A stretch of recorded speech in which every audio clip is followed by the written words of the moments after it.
Sou o professor Esteban e hoje é uma quinta-feira, 16 de fevereiro do ano gregoriano 2023. Estamos aqui reunidos para o sexto encontro desta que a gente chama Oficina de Tradução Literária. Estamos traduzindo do espanhol para o português. Mais especificamente, o conto, o relato, como diz a autora, Campanas de Breda, em português, Sino de Breda. Da autora espanhola Maria Elvira Roca Barea. Bem, seguinte. Então, só que aquele cuja vida se nos iba de maneira tão inopinada e como a traição. Parecia reconciliado com seu destino, antes incluso de que se manifestara. E com a vida sitiada de enemigos por los 4 puntos cardinales, nos reconfortaba con palabras de consuelo y fortaleza, con aquel deje suyo tan dulce que le quedó de su lengua materna al hablar de la nuestra castellana. Y ahí después sigue con la lengua. Vamos aquí al portugués. Parecía reconciliado con seu destino, mesmo antes que ele se manifestara. E com a vida sitiada por inimigos dos 4 cantos da terra. Isso aqui, a ideia é essa, pode usar outras palavras também, metáforas também, mas isso aqui, creio eu que é uma das possibilidades, Então, nos reconfortava, com palavras de consolo e firmeza. Esse consolo existe, Poderia usar outra palavra, poderia ser conforto, com palavras de conforto, que poderia ser. Mas já que reconfortava, esse reconfortar é uma coisa, reconfortar é outra, tanto no português como no espanhol, Esse de dar ânimo, Então, nos reconfortava com palavras de consolo e firmeza. Essa fortaleza também existe em português, mas creio eu que de firmeza, de força, de dar força, mas como fortaleza vai dar a impressão, talvez, de que seja um forte, Então, para não confundir, aí preferi usar o sinônimo, que também é firmeza, consolo e firmeza, que também tem. O que a gente faz nesses casos, Vai no dicionário e vê o que significa em espanhol e vai no dicionário ver os sentidos que tem essa palavra, que a gente escolhe em português. Então, se tem o sentido bate, então pode usar. Sendo que aqui, eu fui procurar outra palavra mais embaixo que aparece, que eu fui procurar e não achei. Eu falei, deve ser uma palavra que se usava na época e que agora não se usa mais, mas eu não achei. Fica difícil, De repente, a autora, como também trabalha com história, com documentos, aí deve ser uma palavra que ela viu em alguns documentos, aí utilizou aqui também. Mas eu não, hoje em dia não se usa em espanhol de hoje, e não achei também um registro, também não procurei muito, mas em princípio não achei um registro que confirmasse, Tem aqueles dicionários históricos, não aparecia, mas enfim, aqui a gente pode utilizar essa, nos reconfortava com palavras de consolo e firmeza. Ele que estava morrendo reconfortava a quem estava ali, que não conseguia nem fingir que as coisas estavam bem, Você não conseguia dissimular no rosto, ou na cara, Ele usa rosto em português, tem rosto. Eu preferi botar cara, mas pode ser rosto também, E aqui é quando fala com aquele deje suyo tão dulce que le quedó de su lengua materna al hablar la nuestra castellana. Aí eu deixei aqui com aquele sotaque né? O sotaque com aquele sotaque tão doce que conservava da sua língua materna, quando falava a nossa castelhana, tradutor de agora, né? Então, hoje em dia não se usa mais aqui no Brasil, não se usa castelhano, né? Se usa espanhol. Os cursos de letras são português espanhol, né? Não são português castelhano, né?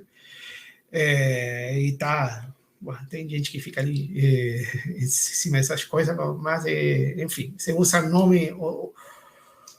o nome fantasia, digamos assim, para vender é o espanhol e não castelhano.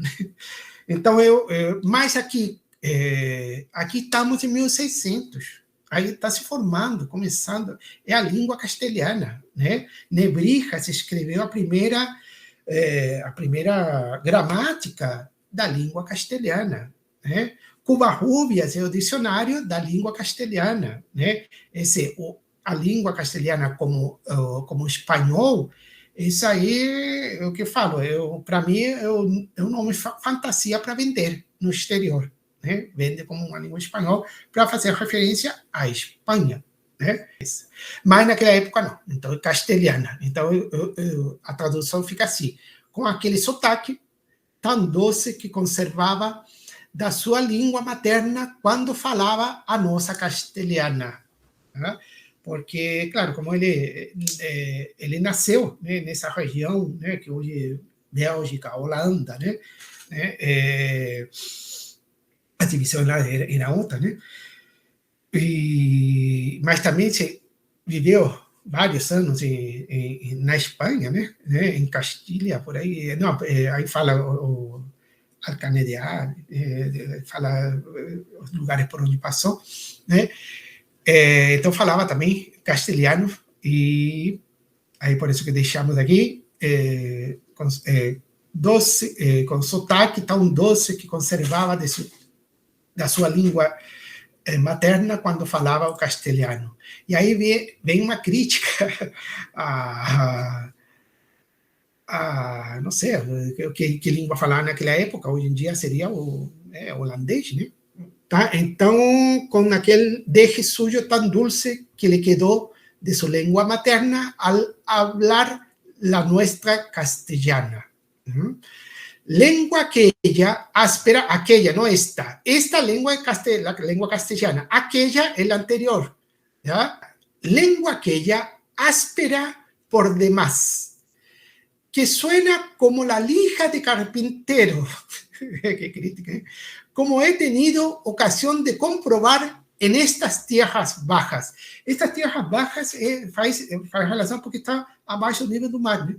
E a Holanda tem parte lá que é abaixo do nível do mar, por isso que são tierras bajas, e por isso que se chama também Países Bajos, né? Bom, e a língua, comprovar en estas tierras bajas aspereza da língua, né? A aspereza que va pareja a la de estos lugares. O sea, ele está achando que a aspereza, essa que a língua como a lixa, né? Não só a língua, também os lugares, o lugar é assim, né? Que não se vê se é por razão de esta llaneza, ou seja, o plano, né? Planície, ou por outros concertamientos y sospechas que a hombre de condición tan humilde como la mía no le corresponde investigar. Y ahí esa palabra aquí, concertamiento, que eu não achei. Então, com solo firmeza, com aquele sotaque tão doce que conservava em sua língua materna quando falava a nossa castelhana. Aquela língua áspera por demasia, aqui, claro, fiz a tradução de áspera por demás, áspera por demasia. Eu coloquei aqui para deixar essa, porque é uma carta mais formal, né? Para dar essa impressão também de ser de um tempo mais formal. Então, por isso que eu deixei assim, né? Mas poderia ser muito áspera, poderia ser também, né? Ou tão áspera como está pelo Google, né?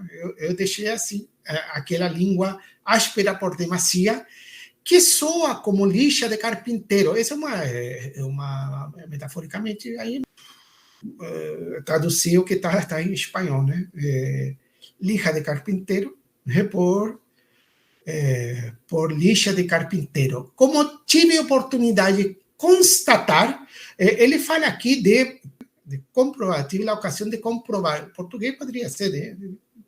Mas também, como tive a oportunidade de constatar, nestas terras baixas, aí está fazendo referência aos Países Baixos, e aqui, aqui em cima está, né? Áspera que va pareja a la mano de estos lugares, o sea, tanto a língua quanto os lugares são ásperos, né? São como lixa. Aí eu vou ter, nestas terras baixas, aspereza esta, né? Que está em consonância com estes lugares. Pode, para manter a ideia, né? Pode, de repente, tirar esta, né? A aspereza que está em consonância com estes lugares, né? Para não ficar a aspereza esta que está, apesar que muda a tônica, mas pode dar né, cacofonia, né? Da impressão, né? Em espanhol não precisa, a aspereza que va pareja a la de estos lugares, né? Em português, às vezes, tem que ser mais explícito, né? Então, a aspereza esta que está em consonância com estes lugares ou a aspereza que está em consonância com estes lugares, né? Aí fica a critério do tradutor, né? Coloca aqui, não se vê se é por razão de esta llaneza ou por outros considerados e sospechas. Mas esse, claro, porque traduz a vezes concertamento de fazer um acordo. Não, o que eu achei acordo. Não sei, eu confesso que não vou ter que procurar, porque não achei uma palavra assim que pudesse dar a ideia de que está falando aqui, né? Que está falando da língua e do lugar, né? Que o lugar que são os dois lugares são como uma lixa, né? Áspero, né? Que não se vê, ou seja, não se sabe, né? Se é por razão desta llaneza, né? Porque aí llaneza eu traduzi por planície, né? De llano, né? Não está claro se é por esta planície ou por outros acordos e suspeitas. E aí, confesso que vou ter que procurar. Que não cabe um nome, aí você fala que não cabe um nome, de passagem está fazendo uma crítica ao lugar, primeiro à língua e depois ao lugar. E, claro, a partir da língua é o lugar que está. Não seria modos, professor? Como? Modos. E outros modos e suspeitas que não cabem, poderia ser modos, deixa eu anotar aqui. Modos, tá? Então ficaria assim, não está claro se é por esta planície ou por outros modos. Agora, talvez eu esteja errando na llaneza, que não é planície, e sim essa llaneza, porque estou tomando llaneza com relação ao terreno, né? Isso, professor. Mas parece que está falando do terreno. Eu também tenho essa ideia, mas o problema é que, falando tomando como a ideia do lugar, né? Ou seja, o geográfico, né? E estamos tendo dificuldades em mudar. Agora, teríamos que ver se essa llaneza não se refere à língua. E aí a língua seria por outros motivos, claro, que a pessoa que está escrevendo pode suspeitar, mas ele não é um linguista, né? Para poder afirmar, né, a coisa. Né? Essa poderia ser. Márcia? Também estou vendo essa palavra llaneza, que também pode ser o jeito do rei, do Felipe. Porque a pessoa também, a llaneza também é uma qualidade da personalidade, talvez, porque depois ele questiona, não cabe a um homem de condição tão humilde como a minha investigar, porque a Janessa pode ser também uma característica da personalidade, que ele era misturado, ele era holandês e espanhol, pode ser também. Poderia, nesse caso, essa Janessa seria, por exemplo, como particularidade, né? Sim, que uma característica da personalidade, ou do jeito de ser dele, misturado. Do jeito de falar dele, né? Que está falando. Também. O jeito de falar, mas o falar é do jeito de ser, né? Que ele estava dando palavras de consolo, né? Ele estava falando dele, ou seja, que ele poderia ser aí mesmo, que ele, do jeito que ele é, da condição que ele tem, né? Como ele se encontra. Então, essa Janessa seria a particularidade as características do príncipe, né? Que ele era assim. Agora, por que ele era assim, né? Era concertamiento, porque continua difícil essa palavra, sospecha, mas pode ser isso, que tenha essa Janessa não seja do lugar, e sim, eu falei que podia ser da língua, mas não só da língua, e sim da maneira de falar, né, do príncipe, e essa maneira de falar faz referência à maneira de ser, né, que aí sim chega ao que creo que a Márcia que falou, né, que da personalidade, né, do príncipe. Então, aí esse Janessa, então teríamos que ver que não poderíamos traduzir por planície, porque já essa planície em português não faz referência à pessoa, né, à particularidade de uma pessoa, né? Essa planície é geográfico, né? Então, pode ser que essa Janessa seja uma palavra, claro, da geografia, né, do relevo, né? Mas pode estar sendo utilizada em dois sentidos. Literatura trabalha isso, né? Pode usar a palavra, tem dois sentidos, e ele é o sentido direto, né, que é o de relevo, e o sentido metafórico, que era uma pessoa direta, vamos supor assim, uma pessoa Exatamente, que falava, claro, que sempre falava, sabe, tinha essa característica. Então, aí, essa palavra Janessa, em espanhol, pode ter esse sentido e pode ter o sentido metafórico. O problema é que quando a gente bota planície, a gente perde o sentido metafórico. Então, esse planície não pode ser. Vamos ter que ver. Márcia, você quer falar? Sim, professor, eu achei que Janessa, em português, é planície, mas também no sentido de personalidade, ele pode ser simplicidade, mas seria como, pode ser a sinceridade ou a simplicidade. Então, aí entraria a palavra da Nancy, que ela fala modos, porque não está claro se é por esta simplicidade ou sinceridade ou por outros modos suspeitas, que não cabe a um homem investigar. Aí poderia se relacionar, aí poderia ter outro sentido. A gente poderia colocar, claro, está claro, e por esta, vamos lá, a aspereza esta que está, ou a aspereza que está, melhor tirar esse esta, fica muito está, né?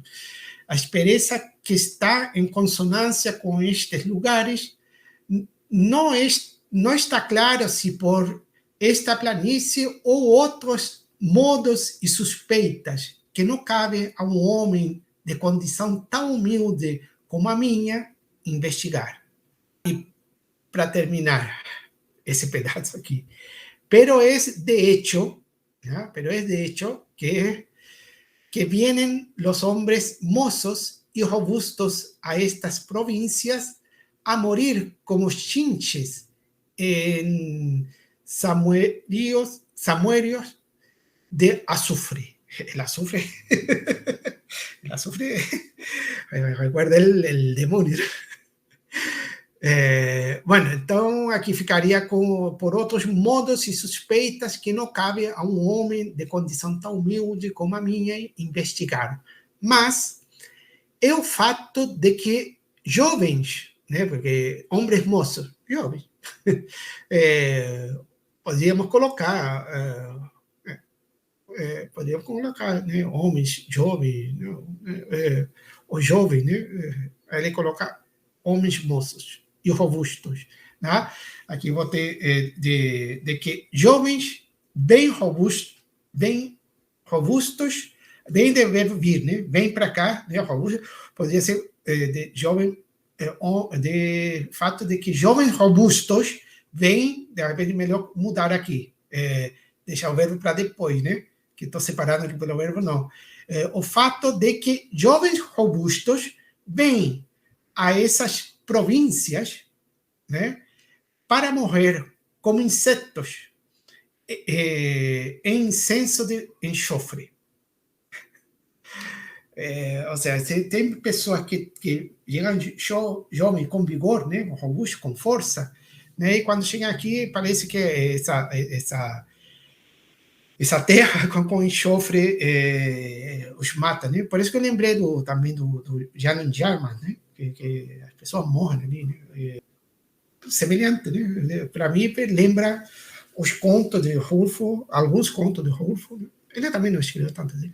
E a obra mesmo, o Pedro Páramo, que também está assim, a morte. E esse enxofre, né? Ou seja, as pessoas vão lá para morrer, né? Bom, e com todas as letras, que vem a esta província para morrer, né? E o próprio Felipe saiu na parte histórica, né? Ele sai da Espanha e vai para lá porque era herdeiro. Só que tinha um irmão, né? O irmão que também em história a gente estuda, né? O Maurício, né? Maurício, e que andou por estas terras, né? América Central. E então vai lá, essas são disputas, né? Por isso que diz que tem inimigo, né? Nos 4 pontos cardeais, né? Ou nos 4 cantos da terra, como traduzir, né? Ele vai lá e acaba morrendo, né? Então aí ele está fazendo essa crítica, está fazendo uma crítica colocando ali, ou seja, não cabe a mim, mas de fato a pessoa vem aqui e morre, né? Bem, são 4:30 de manhã ou 5:30 para quem está em Brasília hoje. Creio eu que conseguimos alcançar o seu objetivo, né? Que era não só apresentamos um conto, a gente distribuiu o conto completo para que você possa ler, né? E apresentamos a autora, a obra, o conto específico, o contexto, né? Que está aqui. O religioso também passa, né? Mas o contexto geográfico está claro aqui, o contexto político, histórico, literário, né? O problema de palavras que aqui hoje em dia não se usa, né? Então, vocês veem que a gente... bom, espero que você tenha lido o conto todo, mas traduzindo, ler é uma coisa, né? Quando a gente vai traduzir, aí tem que entender muito bem, né? Não pode ficar nenhuma dúvida, porque se fica alguma dúvida, fica dúvida para a próxima semana. A ideia é, no próximo semestre acadêmico da UFAM, né, a gente voltar a oferecer a oficina, em princípio com um outro conto da mesma autora, né? Bem, com isso, chegamos no final desta oficina de tradução literária. Espero que tenha sido proveitoso para todos, né? E esperamos vocês para num próximo evento. Obrigado. Tchau, tchau.